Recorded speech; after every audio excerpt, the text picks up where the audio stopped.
So let me get this straight. We're going to plug a Rode NTG3 XLR jack into the phone. A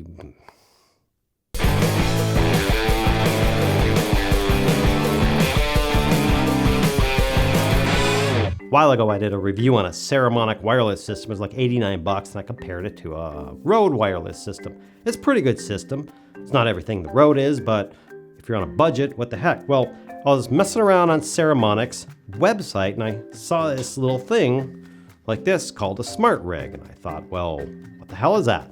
And I looked, and apparently you can take your XLR jack and plug it into here, and then you can take the other end and you can plug it in your phone.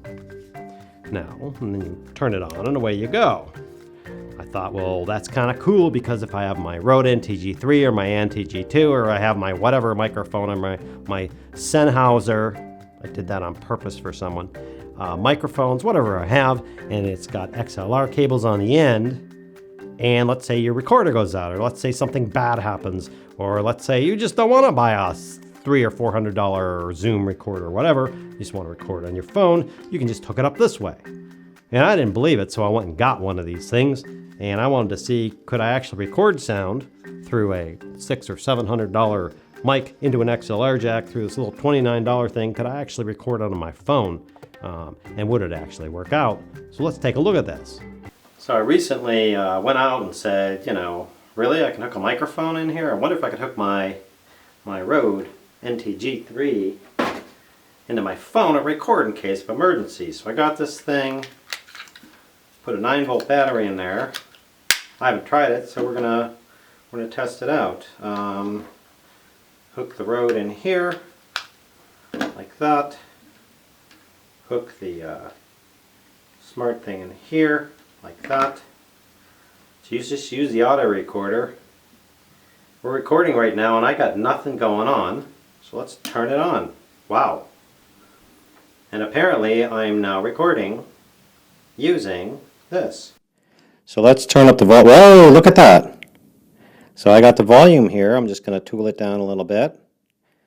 That would be about right about there. So apparently I can record using my Rode XLR jack, or any XLR jack. My NTG3 is actually going to my phone. I think this might come in really handy if I were out somewhere and somebody forgot a recorder, or a recorder broke or something. At least I would have some sort of backup.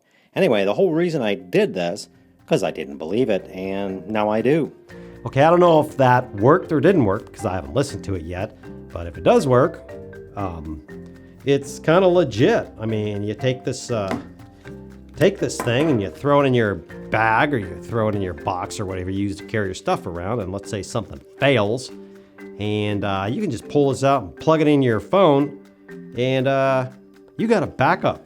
And you don't have to worry about, oh, I lost my Zoom, or somebody ran over a car, or giraffe ate it, or something like that.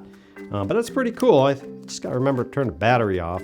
Now, remember, when doing these reviews, I didn't really... Oh, look at that. There's a headphone jack there. I didn't see that.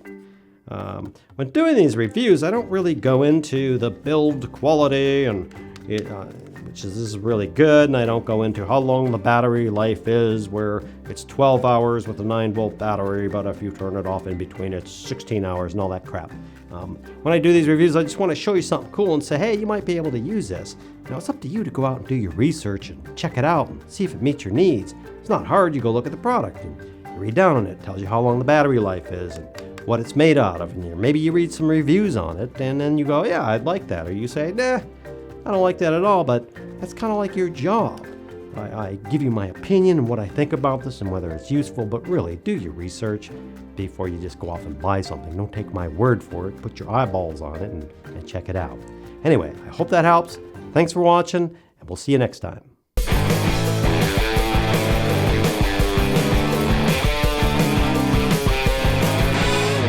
So what you do is you just take this end here and you plug it in your phone into the, here's a tip. Let me give you all a tip. If you try and take this end and you try and plug it in your phone a number of times and it won't go in, there's a skill you need to develop, which is as follows. You take your phone like this, and you actually turn it 180 degrees, that's half a circle, And then you look, and there's a little hole in the end, and now you can put it in like that. It's the best tip ever.